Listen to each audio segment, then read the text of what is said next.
Good morning दोस्तों, कैसे हैं आप सभी। आई होप आप सभी लोग अच्छे होंगे, अपनी पढ़ाई भी अच्छे से कर रहे होंगे। मैं निकिता चौधरी स्वागत करती हूँ आप सभी का हमारे एग्जाम जर्नी परिवार में। और आज की क्लास में हम क्या देखने वाले हैं? आज की क्लास में हम देखने वाले हैं 29 जुलाई के इम्पोर्टेंट करंट अफेयर्स, जिनकी एग्जाम में आने की प्रोबेबिलिटी हो जाती है बहुत ही ज्यादा। तो स्टार्ट करते हैं अपनी क्लास को। और हमारा फर्स्ट क्वेश्चन क्या हो जाता है? Recently, which site has become India's 43rd UNESCO world heritage site?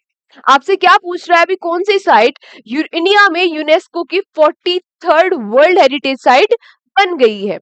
पहली बात तो ये आती है कि ये डिक्लेयर किसके द्वारा किया जाता है? तो ये डिक्लेयर किया जाता है किसके द्वारा?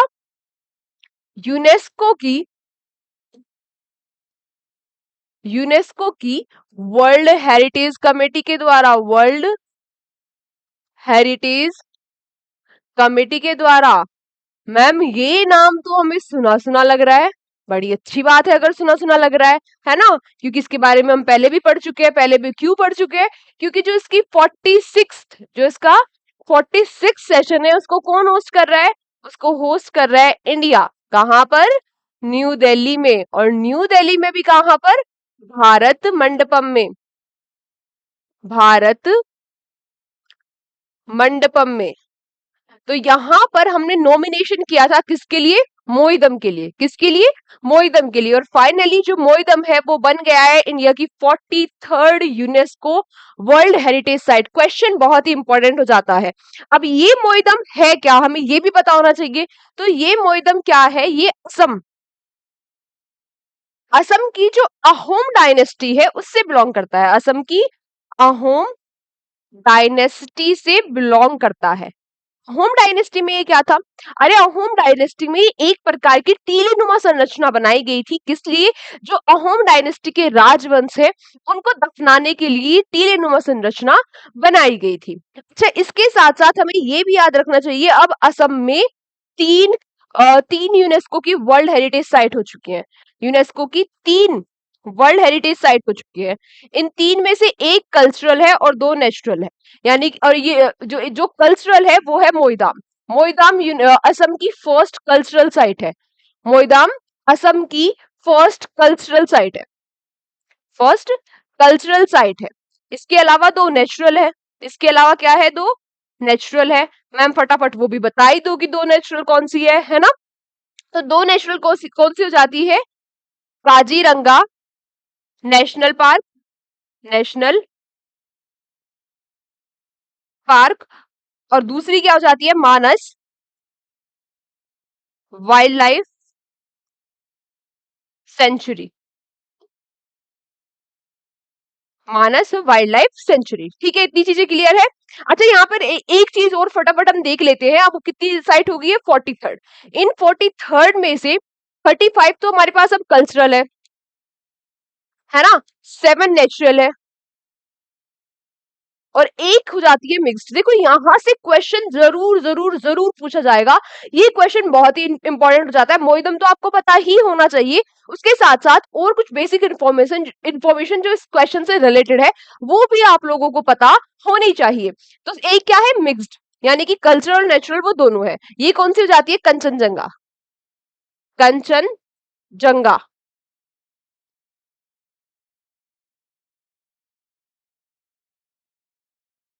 ये कंचनजंगा कहाँ पर है? और सिक्किम में। सिक्किम की कंचनजंगा क्या हो जाती है? सिक्किम की कंचनजंगा हो जाती है मिक्स्ड। अच्छा, ये तो हो जाती है टेंजिबल। टेंजिबल टेंजिबल का मतलब जिनको हम छू सकते हैं, यानी कि यूनेस्को की टेंजिबल साइट्स। फिर इनटेंजिबल कितनी है? इनटेंजिबल इनटेंजिबल साइट्स है 15। और इनमें से जो लेटेस्ट है यानी कि 15th है वो क्या है? गरबा। कहाँ का है गरबा? गुजरात का। इनटेंजिबल और टेंजिबल में क्या डिफरेंस? टेंजिबल मतलब नाम से ही समझ आया ना, टेंजिबल जिसको हम छू सकते हैं और इनटेंजिबल जिसको हम नहीं छू सकते, अमूर्त। आप गरबा को छू थोड़ी ना सकते हो। तो 15 क्या है इसमें? लेटेस्ट गरबा। इतनी सारी चीजें आपको पता होनी चाहिए। साथ साथ आपको पता होना चाहिए कि यूनेस्को क्या है? United Nation education scientific and cultural organisation. कब फॉर्मेशन हुई थी? 16 नवंबर 1945 में। हेडक्वार्टर्स कहाँ जाते हैं? पेरिस फ्रांस में। और डायरेक्टर जनरल कौन हो जाते हैं? डायरेक्टर जनरल हो जाते हैं ऑड्रे अजोले। ऑड्रे अजोले हो जाते हैं इसके डायरेक्टर जनरल। इतनी चीजें क्लियर है ना? चलते हैं नेक्स्ट क्वेश्चन पे। और हमारा नेक्स्ट क्वेश्चन क्या कह रहा है? हमारा नेक्स्ट क्वेश्चन कह रहा है who has won the first medal in Paris Olympics. तो पेरिस ओलंपिक स्टार्ट हो गए हैं और हमारे लिए पहला मेडल जीत लिया है हमारे देश की शान, हमारे देश की बेटी मनु भाकर जी ने। मनु भाकर जी ने फर्स्ट मेडल जीत लिया है पेरिस ओलंपिक्स में। अच्छा, ये जो पेरिस ओलंपिक्स में मेडल तो इन्होंने जीत लिया है और ये फर्स्ट इंडियन फीमेल भी बन गई है, फर्स्ट इंडियन फीमेल शूटर बन गई है ओलंपिक्स में मेडल जीतने वाली। ओलंपिक्स में मेडल जीतने वाली फर्स्ट शूटिंग में, यानी कि फर्स्ट शूटर बन गई है ओलंपिक्स में मेडल जीतने वाली। अब इन्होंने मेडल कौन सा जीता है? तो इन्होंने जीता है ब्रॉन्ज मेडल। ब्रॉन्ज मेडल इन्होंने जीत लिया है। किसमें जीत लिया है? 10 मीटर एयर पिस्टल में। 10 मीटर एयर पिस्टल में इन्होंने ब्रॉन्ज मेडल जीत लिया है। और आपको पता है ना, 10 मीटर एयर पिस्टल में ही भारत ने फर्स्ट इंडिविजुअल जो गोल्ड है वो भी जीता था। किसने? किसने? हाँ हाँ, उन्हीं ने, जिनको ओलंपिक ऑर्डर से सम्मानित किया जाएगा। जल्दी जल्दी नाम गैस करो उनका क्या है। ठीक है। और आपको पता है ये 12 साल के बाद, 12 साल के बाद हमने शूटिंग में कोई मेडल जीता है। 12 साल के बाद हमने शूटिंग में कोई मेडल जीता है। तो मनु भाकर जी ने पहला मेडल जीत लिया है। किससे रिलेटेड हो जाती है? ये शूटिंग से रिलेटेड हो जाती है और फर्स्ट इंडियन फीमेल भी बन गई है शूटिंग में मेडल जीतने वाली। अब ओलंपिक से क्वेश्चन आया और हम ओलंपिक्स के बारे में सारी चीजें रिवाइज ना करें, ऐसा तो नहीं हो सकता। तो फटाफट रिवाइज कर लेते हैं। से स्टार्ट हुआ है ओलंपिक्स 26 जुलाई से। कब तक चलेंगे? 11 अगस्त तक चलेंगे। होस्ट कौन कर रहा है? पेरिस कर रहा है, फ्रांस में। यहाँ पर आपको एक और चीज इंपॉर्टेंट है और जो आपको याद होनी चाहिए वो क्या है कि जो सीन रिवर है, जो सीन रिवर है, सीन रिवर के बैंक पर क्या है? पेरिस है। और वहीं पर क्या हो रहे हैं? वहीं पर ओलंपिक्स को होस्ट किया जा रहा है। ये जो रिवर का नाम है ये काफी इंपॉर्टेंट हो जाता है आने वाले कहीं किसी ना किसी एग्जाम में, ये नाम आपको दिख ही जाएगा। ठीक है। और ये भी आपको पता होना चाहिए कि जो पेरिस है, जो फ्रांस है, इस बार तीसरी बार ओलंपिक्स होस्ट कर रहा है। इस बार तीसरी बार ओलंपिक्स होस्ट कर रहा है। पहले 2 बार कब कर चुका है? 1900 में और 1924 में। 100 साल के बाद देख रहे हो 2024 में होस्ट कर रहा है। इंडिया की तरफ से फ्लैग बियरर कौन है? रहे शरद कमल जी और PV Sindhu ji. Chef de mission यानी कि मिशन के हेड कौन रहे? मैं ये क्वेश्चन, जितने भी क्वेश्चन बोल रही हूँ आपको बस आंसर फटाफट करते जाना है क्योंकि ये हम कई बार रिवाइज कर चुके हैं। शेफ द मिशन यानी कि मिशन की हेड कौन रहे? गगन नारंग जी। इंडियन टीम को किसने लीड किया? नीरज चोपड़ा जी ने। फर्स्ट ज्यूरी फ्रॉम इंडिया कौन बन गई है? बिल्किश मीर जी। और ये कहाँ से है? जम्मू एंड कश्मीर से है। आईओसी इंडियन ओलंपिक जो कमेटी है उसको स्पॉन्सर कौन कर रहा है? बीपीसीएल। इसका जो बैंकिंग पार्टनर है वो कौन बन गया है? Yes bank. इंडियन टीम को कौन स्पॉन्सर कर रहा है? तो ये कर रहा है अडानी ग्रुप। हमारी तरफ से कितने एथलीट्स गए हैं? 117 एथलीट्स गए हैं। उसके साथ साथ आपको क्या पता होना चाहिए, इस बार break dancing, sport climbing, skating board और सर्फिंग को ऐड कर दिया गया है। तो मैंने आपसे पूछा था ना ओलंपिक ऑर्डर, तो कौन? यही फर्स्ट इंडिविजुअल गोल्ड लेके आए थे 10 मीटर एयर पिस्टल में। अभिनव बिंद्रा जी 2008 में ये गोल्ड लेके आए थे फर्स्ट इंडिविजुअल इंडिया के लिए। आईओसी की मेंबर कौन बन गई है? नीता अंबानी जी। जो हमारे 117 एथलीट्स गए हैं उनमें से ओल्डेस्ट कौन है? रोहन बोपन्ना का टेनिस के प्लेयर है ना। और यंगेस्ट कौन है? यंगेस्ट है धीनिधि देशमुख। ये मात्र 14 साल के हैं और ये स्विमर है। इतनी सारी चीजें आपको याद होनी चाहिए। टेंशन नहीं लेनी है। अगर पहली बार पढ़ रहे हो तो बस इनको नोट डाउन कर लो क्योंकि अभी हम रोज कोई ना कोई मेडल जीतेंगे और फिर हम इनको बार बार रिवाइज करते रहेंगे तो ये याद हो जाएगी। नेक्स्ट क्वेश्चन आपसे क्या कह रहा है? Recently typhoon Gaemi wrecked most work in which country. तो सबसे अभी हाल ही में टाइफून आया है गेमी। आपसे पूछ रहा है सबसे ज्यादा नुकसान इस टाइफून ने किस कंट्री में किया। तो इन तीनों ही कंट्री को काफी इफेक्ट किया है इस टाइफून ने। ये टाइफून कहाँ पर आया है? पैसिफिक ओशियन में। पैसिफिक ओशियन में। और सबसे ज्यादा जो अफेक्ट किया है इस टाइफून ने वो किया है फिलीपींस को, चाइना को और ताइवान को। मैम टाइफून क्या है? अरे भाई समुद्री तूफान। हमारे यहाँ इनको क्या कहते हैं? साइक्लोन कहते हैं। इंडियन ओशियन में इनको क्या कहा जाता है? साइक्लोन कहा जाता है। हरिकेन इनको कहाँ पर कहा जाता है? कैरेबियन सी में कहा जाता है ना। हमारे आपको पता है ना कि जब हमने ये जीत लिया था T20 वर्ल्ड कप जीत दिया था तो बैरल नाम के हैरिकेन ने हिट कर दिया था बारबाडोस को, पढ़ा था ना हमने। तो वहां पर क्या कहा जाता है? इसको हैरिकेन कहा जाता है। चाइना सी में इसको टाइफून कहा जाता है। अगर नदर्न ऑस्ट्रेलिया में इसको विलीविलीज कहा जाता है। वहीं यूएसए में इसको क्या कहा जाता है? टोर्नेडो कहा जाता है। ठीक है। नेक्स्ट आपसे क्या कह रहा है, नेक्स्ट कह रहा है कि which country will host the annual summit of quad. तो क्वाड की एनुअल समिट कौन होस्ट करने वाला है, क्वाड की एनुअल समिट होस्ट करने वाला है हमारा प्यारा भारत 2024 में, 2024 में। मैम ये क्वाड है क्या, देखो क्वाड क्या है, क्वाड एक क्वाड्रिलेटरल सिक्योरिटी डायलॉग है, क्वाड्रिलेटरल सिक्योरिटी डायलॉग है। इसमें 4 मेंबर हो जाते हैं और वो 4 मेंबर कौन कौन से जाते हैं, ऑस्ट्रेलिया, इंडिया, जापान और यूएसए। इस जो क्वाड बनाने का आइडिया है वो किसने दिया था, वो 2007 में दिया था शिंजो अबे ने, जो वहां उस टाइम पे वहां के जापान के क्या थे, जापान के क्या थे, प्राइम मिनिस्टर थे। बेसिकली जो क्वाड है वो बनाया गया था पैसिफिक ओशन में चाइना को काउंटर करने के लिए, किसको काउंटर करने के लिए, चाइना को काउंटर करने के लिए बनाया गया था और इसका आइडिया 2007 में शिंजो अबे ने दिया था। ये क्वेश्चन काफी इंपॉर्टेंट हो जाता है। क्वाड की एक्सरसाइज भी होती है मालाबार एक्सरसाइज। 2024 में तो इंडिया इसको होस्ट कर रहा है, तो 2023 की समिट को किसने होस्ट किया था, तो जापान ने होस्ट किया था। और ज्यादा इंपॉर्टेंट क्यों जाता है, क्योंकि हिरोशिमा में किया था। हिरोशिमा से क्या याद आता है आपको, हिरोशिमा और नागासाकी में जो न्यूक्लियर अटैक हुए थे, तो वहां हिरोशिमा में जापान ने क्वाड की समिट को क्या किया था, होस्ट किया था। इतनी सारी चीजें क्लियर है ना, क्लियर है ना। टेंशन नहीं लेनी है मैम, ज्यादा कंटेंट हो रहा है, बार बार रिवाइज करेंगे, क्योंकि मैं कहती हूँ ना maximum revision is the key to success. हम जितना रिवाइज करेंगे, हम डायरेक्ट क्वेश्चन पढ़ के चल सकते हैं, लेकिन डायरेक्ट क्वेश्चन से आपको क्वेश्चन बहुत ही कम चांसेस होंगे कि फंसेगा, है ना। क्वेश्चन कहाँ से, क्वेश्चन बैकग्राउंड से उठ के आएंगे, तो इसीलिए हम कोशिश कर रहे हैं कि सारी चीजें जो भी इंपॉर्टेंट है क्वेश्चन से रिलेटेड आसपास की, उसको पढ़कर चले। नेक्स्ट आपको क्या कह रहा है, नेक्स्ट क्वेश्चन आपको कह रहा है recently which country has approved the bill to declare the United Nation relief and work agency RNW UNRWA terrorist organisation. तो यूएन की एक ऑर्गेनाइजेशन है UNRWA को टेररिस्ट ऑर्गेनाइजेशन किस कंट्री ने अप्रूव कर दिया है, बिल पास कर दिया है, तो ये कर दिया है इजराइल ने। क्यों कर दिया है, क्योंकि भाई ये हमास को सपोर्ट कर रहा है, तो ये कह रहा है कि भाई ये तो मतलब ये इनडायरेक्टली मतलब रिलीफ के नाम पर इनडायरेक्ट सपोर्ट कर रहा है हमास को, है ना, फाइनेंशियल या फिर वेपन से सपोर्ट कर रहा है। तो इसीलिए इन्होंने कहा कि भाई ये तो टेररिस्ट की हेल्प कर रहे हैं, तो ये भी क्या हुई, टेररिस्ट ऑर्गेनाइजेशन हुई। तो ये किसने, बस इतना आपको यहाँ पे याद रखना है कि इजराइल ने अभी यूएन की एक ऑर्गेनाइजेशन को टेररिस्ट ऑर्गेनाइजेशन अप्रूव दिया है। नेक्स्ट आपसे पूछ रहा है which country will host the 57th ASEAN foreign ministers meeting. जो आसियान की 57th फॉरेन मिनिस्टर्स की जो मीटिंग हो रही है, तो उसको कौन होस्ट कर रहा है, तो उसको कौन होस्ट कर रहा है, उसको होस्ट कर रहा है लाओस। आपको पता है इंडिया आसियान का मेंबर नहीं है, इंडिया आसियान का मेंबर नहीं है, लेकिन इंडिया के जो रिलेशन है आसियान के साथ वो काफी अच्छे हैं। इसीलिए इसीलिए इसमें हमारे जो एक्सटर्नल अफेयर्स मिनिस्टर है एस जयशंकर जी, उन्होंने भी पार्टिसिपेट किया है। तो फिर मैम आसियान के मेंबर कौन है, देखो पहली बात तो आसियान होता क्या है, आसियान होता है association of south east Asian nation. जो साउथ ईस्ट एशियन नेशंस है उनका एक ग्रुप है, साउथ ईस्ट एशियन नेशंस का एक ग्रुप है। कब बनाया गया था, 1967 में बैंकॉक डिक्लेरेशन से इसकी फॉर्मेशन हुई थी। हेडक्वार्टर्स इसके जकार्ता इंडोनेशिया में हो जाते हैं। कंट्री इसकी मेंबर कंट्रीज कौन सी हो जाती है, भाई वही होगी ना जो साउथ ईस्ट एशिया में पड़ती होंगी।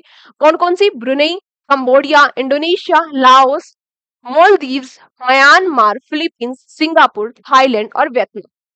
इतनी सारी कंट्रीज, इतनी सारी नहीं, बस इसके कितने मेंबर है, 10 मेंबर्स है। और यहां से क्वेश्चन पूछ लेता है आपसे ना, क्या करेगा, 3 ऑप्शन दे देगा और उसमें इंडिया भी या तो मेंशन होगा, आपसे पूछ लेगा कि इनमें से कौन सा आसियान की कंट्री नहीं है। क्योंकि इंडिया आसियान की कंट्री नहीं है, लेकिन इंडिया का पार्टिसिपेशन आपको आसियान में दिखता रहता है, तो हमें ऐसा लगता है कि इंडिया आसियान का मेंबर है। और हम बिल्कुल कॉन्फिडेंस में कहते हैं कि इंडिया तो मेंबर है, बाकी इनमें से छांट लेते हैं, है ना। तो आपको ये आसियान इंपॉर्टेंट हो जाता है, इंपॉर्टेंट हो जाता है हमारे इंडिया के पॉइंट ऑफ व्यू से। एक बार देख लेते हैं मैप के हेल्प से कि ये कंट्रीज है कौन सी। देखो यहाँ तो हमारा प्यारा भारत है, यहाँ तो हमारा प्यारा क्या है, भारत है। इसके हमारे भारत की इधर क्या है, म्यांमार। म्यांमार के यहाँ यहाँ पर कौन सी कंट्री हो जाती है, ये हो जाती है लाओस। और जो होस्ट भी कर रही है इस बार की मिनिस्ट्रल्स मीटिंग को, यानी कि 2024 के लिए आसियान की होस्ट कंट्री कौन सी है, लाओस है। ये कौन सी कंट्री हो गई, वियतनाम। इसके नीचे जो कंट्री है ये वाली, ये कौन सी कंट्री हो गई? कंबोडिया। अब कंबोडिया ये हो गई तो फिर ये कौन सी कंट्री हो गई? ये वाली नीचे एक कलर ये भी तो बचा ना, है ना? ये कंट्री हो गई कौन सी? मलेशिया। ये वाली कंट्री क्या हो गई? थाईलैंड हो गई। फिर उसके थाईलैंड के इधर मलेशिया के नीचे क्या हो गया? सिंगापुर हो गया। यहाँ पर ये छुटकू सा क्या हो गया? ब्रुनेई हो गया। और ये पूरा ये पूरा क्या हो जाता है? इंडोनेशिया हो जाता है, जितना भी आपको रेड रेड में दिखाई दे रहा है। और इधर क्या हो गया? फिलीपींस हो गया। यानी कि ये सारी क्या होगी? साउथ ईस्ट एशियन कंट्रीज है। तो ये सारी कंट्रीज पार्टिसिपेट करती है, मेंबर्स है आसियान की। तो थोड़ा सा आपको हल्का हल्का मैप के हेल्प से आइडिया हुआ होगा कि ये कंट्रीज मेंबर है आसियान की। एटलीस्ट आपको इंडोनेशिया तो याद हो गया होगा, है ना? सबसे बड़ा बड़ा इंडोनेशिया दिख रहा है। फिर फिलीपींस है, ब्रुनेई है, सिंगापुर है, कंबोडिया है, लाओस है, वियतनाम है, मलेशिया, म्यांमार है, थाईलैंड है और मलेशिया है। याद हो गया ना? थोड़ा थोड़ा सा ठीक है, थोड़ा थोड़ा सा भी अगर माइंड में आया, दो चार कंट्रीज भी याद हुई है, उतना भी आपके लिए इनफ है। एक दो बार हम और पढ़ेंगे तो याद हो जाएगा। नेक्स्ट आपसे पूछ रहा है, recently which space organisation has announce the launch of एमसिस mission to study the Apophis asteroid. इस एपोफिस एस्ट्रॉइड के ऊपर एक दिन मैंने इंस्टाग्राम पर भी वीडियो बनाई थी, है ना? तो ये है क्या? ये एक एस्ट्रॉइड है जो पृथ्वी की ओर आ रहा है। तो ऐसा हो सकता है कि अगर इसने अपना पाथ चेंज कर लिया तो क्या पता ये पृथ्वी को भी हिट कर दे। तो मतलब जैसे नासा हो गया हमारा, इसरो हो गया, सोमनाथ जी हमारे जो चेयरमैन है इसरो के, उन्होंने काफी कंसर्न जताया था इसके लिए। तो अभी से ही सारी जो एजेंसीज है वो प्रिपेयर करने लगी है कि मतलब, वैसे तो आपको पता होगा नासा का डार्ट मिशन भी है कि अगर कोई एस्टेरॉइड आता है, अगर अर्थ की तरफ आ रहा है, तो उन्होंने वो पहले से ही प्लान है, प्रिपेयर है उसके लिए कि डार्ट मिशन वो भेज देंगे और उसका पाथ डाइवर्ट कर देंगे। लेकिन अब जो स्पेस एजेंसीज है, क्योंकि ये जो एस्ट्रॉइड है ये अर्थ के काफी पास से गुजरने वाला है, तो ये चाहते हैं इसके बारे में स्टडी करना। तो इसके बारे में स्टडी करने के लिए जो मिशन लॉन्च कर दिया है, कौन सा मिशन है? रैमसिस मिशन है। ये लॉन्च कर दिया है ईएसए ने, क्योंकि ये अर्थ के बहुत पास से गुजरने वाला है। तो उसी टाइम पर ये क्या करेंगे? अपना रैमसिस मिशन भेज देंगे और वो स्टडी करेगा एपोफिस एस्ट्रॉइड के बारे में। वैसे इंडिया की स्पेस ऑर्गेनाइजेशन इसरो भी चाहती है इनके साथ कोलैबोरेशन करना इस मिशन में। देखते हैं वो तो होता है या नहीं होता है। लेकिन अभी ईएसए कहाँ की स्पेस ऑर्गेनाइजेशन है? यूरोप की स्पेस ऑर्गेनाइजेशन ने रैमसेस मिशन को लॉन्च कर दिया है। किसकी स्टडी के लिए? एपोफिस एस्ट्रॉइड की स्टडी के लिए लॉन्च कर दिया है इस मिशन को। नेक्स्ट आपसे क्या पूछ रहा है? Recently where was the India's 500 where was the India's 500th community radio station, अपना रेडियो 90.0 एफएम इनॉग्रेटेड। तो 90.0 एफएम जो है आपसे क्या पूछ रहा है कि ये कहां पर इनॉग्रेट किया है? 500 जो 500वां, यानी कि ये भारत का क्या हो जाता है? रेडियो हो जाता है 90.0 एफएम। नाम इसको क्या दिया गया? अपना भारत। तो कहां पर इसको लॉन्च किया गया? इसको लॉन्च किया गया आइजोल। आइजोल में इसको लॉन्च किया गया। मिजोरम आइजोल में इसको लॉन्च किया गया। किसके द्वारा लॉन्च किया गया?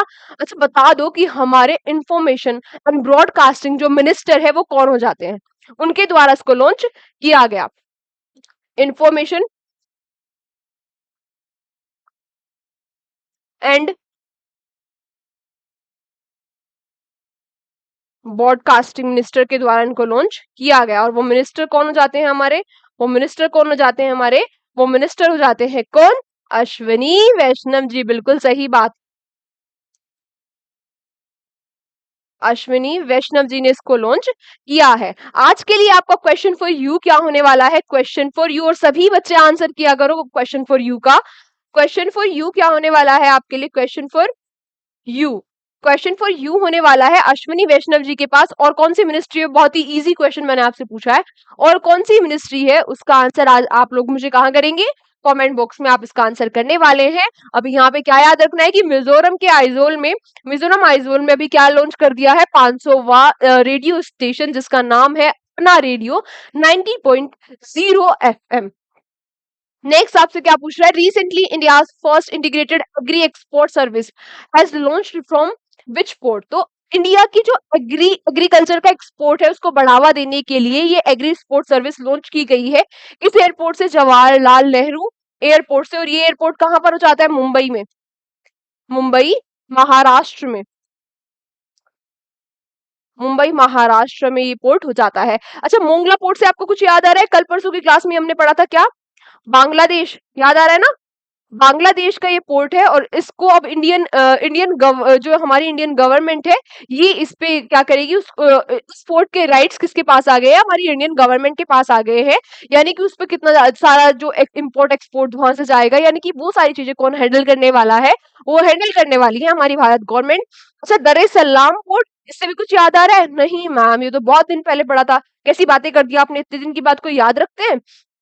कहाँ का पोर्ट है ये? तंजानिया। ये पोर्ट कहाँ का है? तंजानिया का पोर्ट है। और मैंने आपको पढ़ाया था शायद पिछले मंथ की करंट अफेयर्स में, मैंने आपको पढ़ाया था ये अडानी ग्रुप अडानी ग्रुप के पास इसके ऑपरेट करने के राइट आ गए हैं 30 इयर्स के लिए। 30 इयर्स के लिए। अच्छा, विशाखापट्टनम पोर्ट से क्या याद आ रहा है? कुछ भी याद नहीं आ रहा मैम, इतनी बड़ी बड़ी बातें हम याद ही नहीं रखते। इसकी क्या आई थी? 19th पोजीशन आई थी। कंटेनर, याद आ रहा है अब कुछ? कंटेनर पोर्ट इंडेक्स में, कंटेनर पोर्ट इंडेक्स में वर्ल्ड में 19 यानी कि टॉप 20 में आया था हमारा विशाखापट्टनम पोर्ट। लास्ट क्वेश्चन आज का क्या हो जाता है? रिसेंटली द श्री मचोल माता यात्रा festival is being celebrated in, तो ये कहाँ पर सेलिब्रेट किया जाता है? श्री मचोल माता यात्रा फेस्टिवल, तो ये सेलिब्रेट कहाँ पर किया जाता है? ये सेलिब्रेट कहाँ किया जाता है? ये किया जाता है हमारे जम्मू एंड कश्मीर में। गुजरात से हमने कौन सा फेस्टिवल पढ़ा था? जल्दी जल्दी बता दो, जल्दी जल्दी। हाँ, गुजरात की कच्छ कम्युनिटी थी। गुजरात के कच्छ में कच्ची कम्युनिटी कम्युनिटी जो थी, उनका न्यू ईयर होता था। ये क्या होता था पर? आषाढ़ी बीज, वो आप बता दो है। त्रिपुरा में हमने क्या पढ़ा था? खर्ची खर्ची पूजा। और ओडिशा में तुमने पढ़ा ही था जगन्नाथ यात्रा, ओडिशा के पुरी में जगन्नाथ रथ यात्रा। इतनी चीजें याद है ना? ओडिशा पुरी में कहाँ पर होती है? ओडिशा के पुरी में। तो आज की क्लास यहीं तक थी। Thank you so much everyone हमारे साथ सेशन में एंड तक बने रहने के लिए। लास्ट में आप सभी लोगों के लिए बहुत ही खूबसूरत लाइन किसके द्वारा कही गई है? हमारे एपीजे अब्दुल कलाम जी ने कहा था। क्या कहा था इन्होंने? इन्होंने कहा था कि past is waste paper, present is news paper and future is question paper. So read and write carefully, otherwise you will be tissue paper. क्या कहा? आई कुछ समझ में? कि past is waste paper, present is news paper and future is question paper. So read and write carefully, otherwise you will be tissue paper. अगर past जो चला गया वो चला गया। प्रेजेंट क्या है? जितनी नॉलेज आप एक्वायर कर सकते हो, न्यूज़पेपर यानी कि जितनी नॉलेज आप एक्वायर कर सकते हो करो, क्योंकि जो फ्यूचर है वो क्वेश्चन पेपर है, वो आपका इम्तिहान लेगा। और अगर आपने अच्छे से प्रिपरेशन करी है तभी तो आप सफल हो पाएंगे। और अगर आप अच्छे से पढ़ लिख याद नहीं कर रहे हैं, अच्छे से नॉलेज को एक्वायर नहीं कर रहे हैं, तो आप क्या बन जाएंगे? Tissue paper. टिश्यू पेपर कोई भी आएगा, अपने हाथ वाथ पूछेगा और फेंकेगा और चला जाएगा, है ना? आप बिल्कुल भी सरवाइव नहीं कर पाओगे अगर आप नॉलेज को अच्छे से गेन नहीं कर रहे हो। तो आज की क्लास को यहीं तक रखते हैं। Thank you so much everyone हमारे साथ सेशन में एंड तक बने रहने के लिए। कल के सेशन में आप सभी लोगों से फिर मुलाकात होगी। तब तक अपना ध्यान रखिए, अपने बड़ों को सम्मान दीजिए, अपने छोटों को प्यार दीजिए। जय हिंद, जय भारत।